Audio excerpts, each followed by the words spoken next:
این خطی که از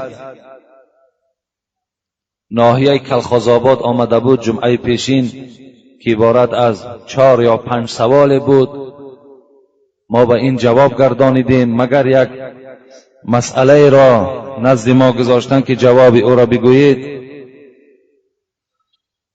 که این چی بود؟ تقدیر چیست؟ اگر تقدیر امر ازلی است پس دوزخ و بهشت برای چیست؟ و اگر اختیار در کار است پس تقدیر چی معنا دارد؟ لطفاً از کتاب معتبر و احادیث های صحیح جواب دهید. راستی بار این مسئله هست که من بر این جواب گفتن نمیتونم و شما را قانع کرده هم نمیتونم.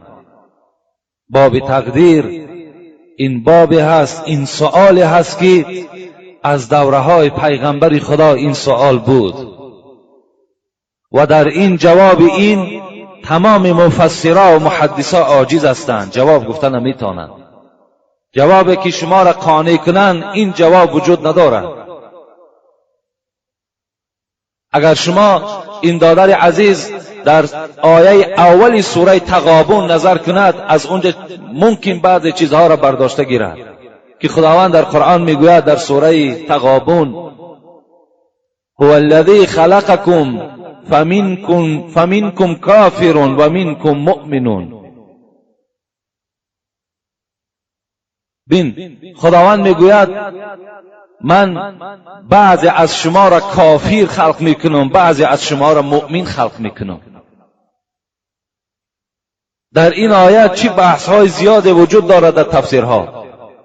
خوب میشد که همین جوان خودش به همین آیه کریمه در اول سوره تغابن نظر کند و شرح امین خواند، باب تقدیر صحبت میکند.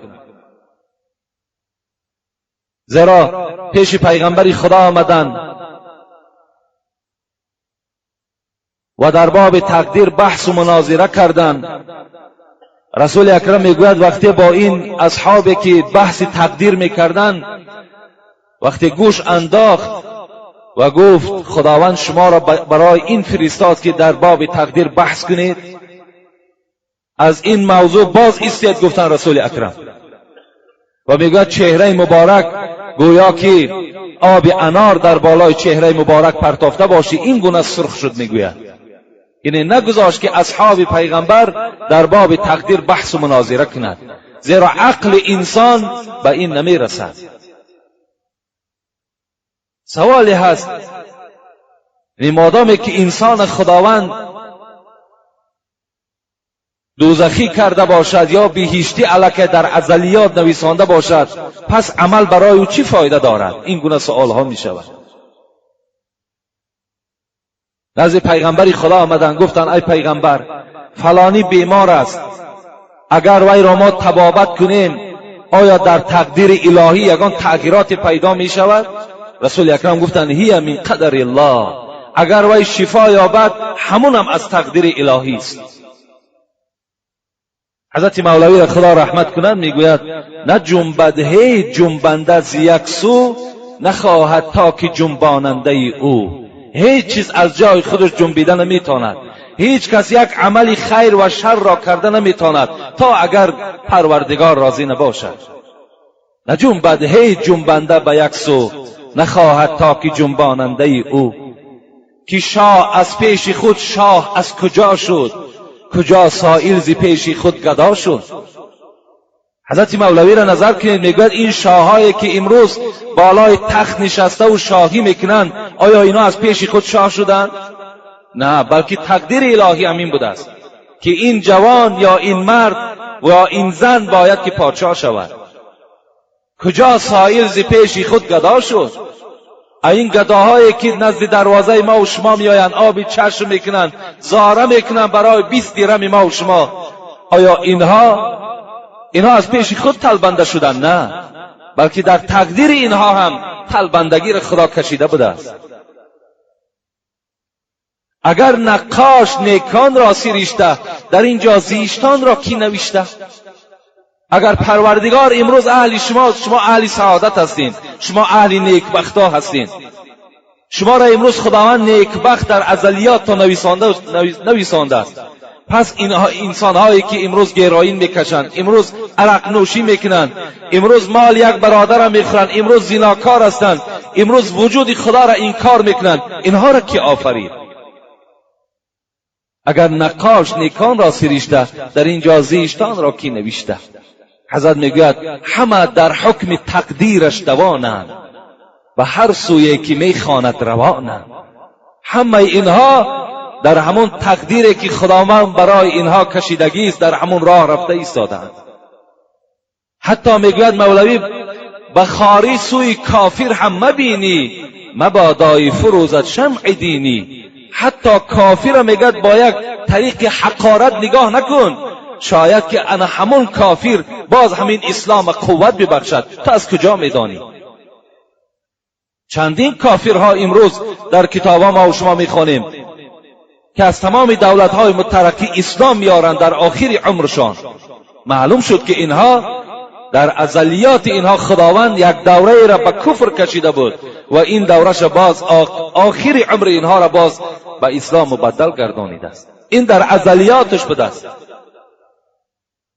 از این خاطر هر عملی شما، انا همین آمدن شما به مسجد در ازلیات شماست.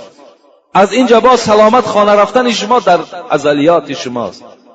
همه عمل شما به تقدیر وابسته است. وقتی حضرت عمر به ملک شام رفتن، نماینده ها آمدن که ای عمر، در ملک شام کسل وبا آمده است، کجا می روی؟ حضرت عمر در جاش ایستادن و با عسکرها امر کرد که پس می گردیم، باز مدینه می رویم. مردم گفتن ای عمر، می رویم به ملک شام، اگر در تقدیر ما باشد بیمار می شویم، اگر در تقدیر ما نباشد بیمار نمی شویم. حضرت عمر چی گفتن؟ نفر من قدر الله الی قدر الله. می گریزیم از تقدیر خدا به سوی تقدیر خدا. انا همین گریختن من، ندر آمدن من به ملک شام، اینشان تقدیر الهی است. گفت از این خاطر در باب تقدیر بحث های خیلی زیاد است. من علل خصوص از جانب خودم گپ میزنم، من عاجز هستم، من جواب تقدیر به هیچ کدام شما معین کردن نمیتونم. اگرچه حدیث های زیادی خواندم، اگرچه آیه های زیادی در قرآن تفسیرهاش نگاه کردم، لیکن هیچ خلاصه برآوردن نمیتونم. در هر یک سوالی او باز یک سوال دیگه پیدا میشه. از این خاطر از همه شما جوانای عزیز، علل خصوص این برادر کلخاز آبادی، خواهش من این است که در باب تقدیر بحث مناظره نکن، فقط به سوی پروردگارت راست شو، از خدا بترس، انشاءالله تو نیکبخت میشوی.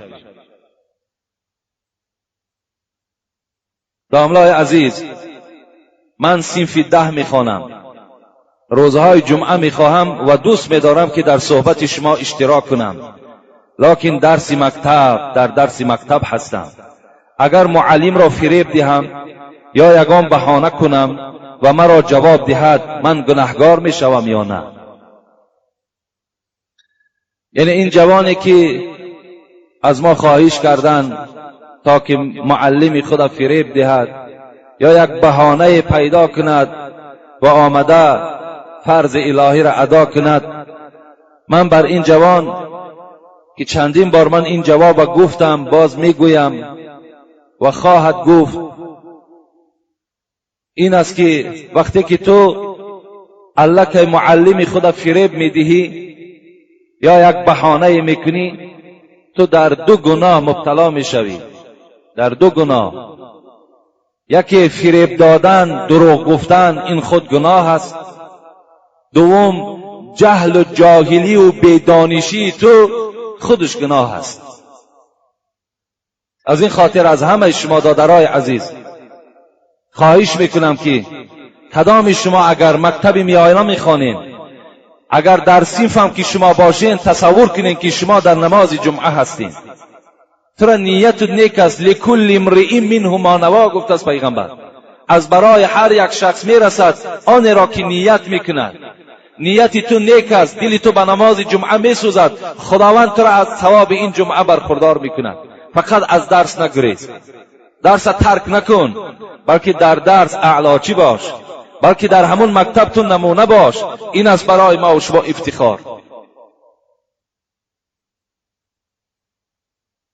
حضرت مولوی خدا رحمت کنند میگوید همه شرمندگی ها از دروغ است، چراغی راستان دائم فروغ است.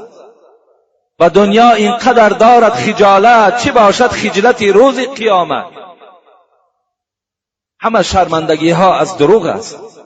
شرمنده می شود انسان چی در دنیا و چی در آخرت وقتی که اگر زبانی دروغگو داشته باشد. حضرت مولوی میگوید در دنیا اینقدر خجالت دارد که وقتی که بالای دروغ تو را میقپند. این اگر مبادای همین طلبه آمد و در همینجا اشتراک کرد و اگر مبادای معلم شاید دانست و دید چند قدر خجالت میشوی. و دنیا اینقدر دارد خجالت، چه باشد خجلت روز قیامت. و برای این دروغ در روز قیامت چند قدر دیگر خجالت میشوی. پیغمبر خدا را حدیث های مبارکش آیت المنافقی ثلاث گفتند. پیغمبر گفتند منافق سه طریقه انسان ها منافق هستند. اذا اؤتمن خان و اذا حدث کذب. یکم اگر کسی را که امانت گذاری خیانت میکند، یک امانت هم یاری در پیشش میمانی، در همین امانت خیانت میکند. یا یک سخن در پیشش امانت میگذاری، در همین سخن فاشش میکند، در همه مردم اظهارش میکند، آشکارش میکند. یکم نشانه منافقی گفتن ان همین است. دوم اذا حدث کذب، هر وقتایی که اگر سخن میگوید دروغ میگوید. و اذا عاهد غدر، هر وقتایی که عهد و پیمان میبندد در عهد و پیمانش وفا نمیکند.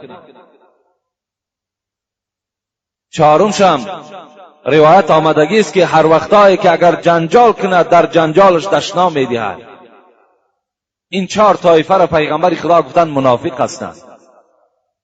یعنی شخصی دروغگو هم در یکی از این علامتهای منافق داخل می شود. از این خاطر دادر عزیز و همه دادرهایی که مکتب خوان هستین کوشش کنین، کوشش زیاده به خرج دهین، مکتبهای بهتر رفته مکتبها دا تحصیل کنین، خوانین، متخصصای خوب شین. آمده امروز آبروی تاجیکستان ما را بلند کنین. شما همت افتخار یعنی تاجیکستان میشین. بغیر تاجیک برای تاجیکستان هیچ ملت دیگر دلش نمی سوزد، فقط برای تاجیکستان تاجیک دلش می سوزد. دیگر این مردمی که میآید برای ما و شما کار میکنن، اینها هیچ رحم و انصاف بر این ملک ما ندارند. کدامش آمد یا دختر تا تجاوز میکند یا مال تا خیانت میکند و دیگر میکند میرود. لیکن تاجیکستانی فرزند تاجیک دلش به تاجیکستان میسوزد، به وطنش میسوزد. کاری کنیم که همه ما و شما یک جای شده تاجیکستان خودمان آباد کنیم. طبیب از ما و شما باشد و طبیب پیش قدم از ما و شما باشد. چرا که آخی ابوعلی بن سینا از ماست کو آخی.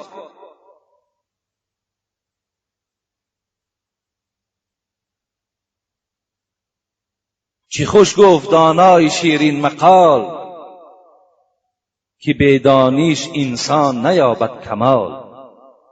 خدا رحمت کند شاعر میگه کسی که دانش ندارد وای کمالات ندارد، کسی دانش و فهمیش ندارد وای آینده ندارد، وای برکات ندارد. آدم جاهل همه فریب میدهد، آدم جاهل در هر کار استفاده میبرند. کاری کنید که شما از جمله دانایان شوید.